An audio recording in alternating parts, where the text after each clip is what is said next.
नमस्कार, आपण बघत आहात महान्यूज 7। मी अनुराग नंदकिशोर शिंदे। वळूया आजच्या काही ठळक बातम्यांकडे। हिंगणा तालुक्यातील बीबी सावळी गावात माजी पोलीस पाटील विठ्ठल किसन गव्हाळे यांची दादागिरी आजही सुरू असल्याचा गंभीर आरोप विद्यमान पोलीस पाटील तुषार रामभाऊ झाडे यांनी केला आहे। 23 सप्टेंबर 2023 रोजी तुषार झाडे यांची अधिकृत नियुक्ती होऊनही माजी पोलीस पाटलांनी आजपर्यंत गावातील श्री हनुमान मंदिराच्या जमिनीवर कारभार नव्या पोलीस पाटलांकडे सुपूर्द केलेला नाही। गावातील श्री हनुमान मंदिराच्या जमिनीवर कायदेशीर वहिवाटदार म्हणून पोलीस पाटील त्यांचे नाव 7/12 उतार्यावर नोंद असतानाही जुन्या परंपरेनुसार होणारा कारभार हस्तांतरण करण्याचा नियम पायदळी तुडवला जात आहे। याशिवाय मंदिराची जनावरे मुद्दाम विद्यमान पोलीस पाटील यांच्या शेतीत सोडली जात असून त्यामुळे पिकांचे मोठे नुकसान होत असल्याचेही तुषार झाडे यांनी स्पष्ट केले आहे। या प्रकरणी तहसीलदार कार्यालय व हिंगणा पोलीस स्टेशनकडे वारंवार तक्रारी करूनही कोणतीही ठोस कार्यवाही होत नसल्याने प्रशासनाच्या भूमिकेवर प्रश्नचिन्ह उपस्थित झालेले आहे। माजी पोलीस पाटील काही गावगुंड व ग्रामपंचायत स्तरावरील स्थानिक नेत्यांना हाताशी धरून तक्रार प्रकरणे दडपण्याचा प्रयत्न करत असल्याचा आरोप असून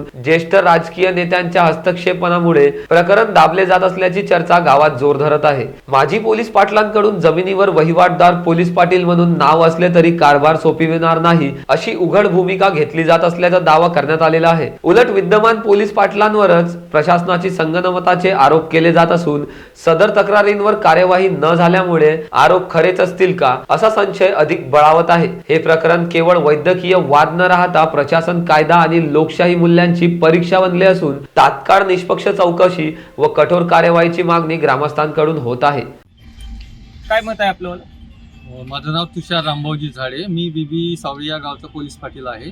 माझी नियुक्ती 25 सप्टेंबर 2023 ला झालेली आहे आणि त्या गावच्या देवस्थानची शेती सुद्धा आहे आणि शेतीसोबतच त्या देवस्थानचे जनावरं पण आहे। विषय असा आहे की ती शेती कायदेशीर वहिवाटदार हा पोलीस पाटील आहे आणि त्या 7/12 त्याची नोंद सुद्धा आहे तशी। आणि ते असून सुद्धा पहिलेचे पोलीस पाटील एकामेकाकडे ते गोष्ट फॉरवर्ड करत होते, म्हणजे व्यवहार जो पाहत होता तो पोलीस पाटील पाहत होता। पण गावातील राग मनात धरून त्यांनी ती माझ्याकडे दिलं नाही आणि 25 वर्षापासून ते आता पदावर नसताना कारभार करत आहे। याचा अर्थ ते पोलीस पाटील नसताना त्या पदाचा वापर करत आहे।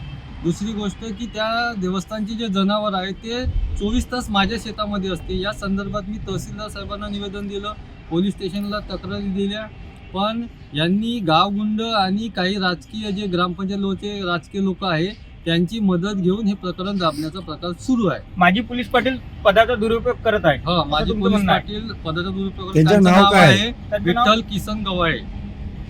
त्यांचं म्हणणं काय आहे? त्यांचं म्हणणं आहे की तुझ्याकडे आम्ही हे देत नाही, तुला जे करता येते ते कर। त्यांना मी वाटलं की ठीक आहे, माझ्याकडे नाही द्यायचं, पण या जनावरांचा त्रास जो मला होत आहे तो कमी व्हायला पाहिजे। ते म्हणते की नाही, जनावरं राहीलच, तुझं नुकसान हो की काही हो। तुम्ही याची तक्रार कोणाकडे केली का? मी याची तक्रार ग्रामपंचायतला केली, तहसीलदार साहेबांना केली, पोलीस स्टेशन हिंगणा सुद्धा केली। तहसीलदार साहेबांनी काय म्हटलंय? त्याच्यावर काही उत्तर आलेलं नाही मला। कोणाचंच उत्तर आलं नाही? नाही, याच्यावर राजकीय दबाव आहे का? राजकीय दबाव असू शकते असा मला पूर्ण विश्वास आहे। हिंगणावरून सागर पडोळे यांची रिपोर्ट, महान्यूज 7।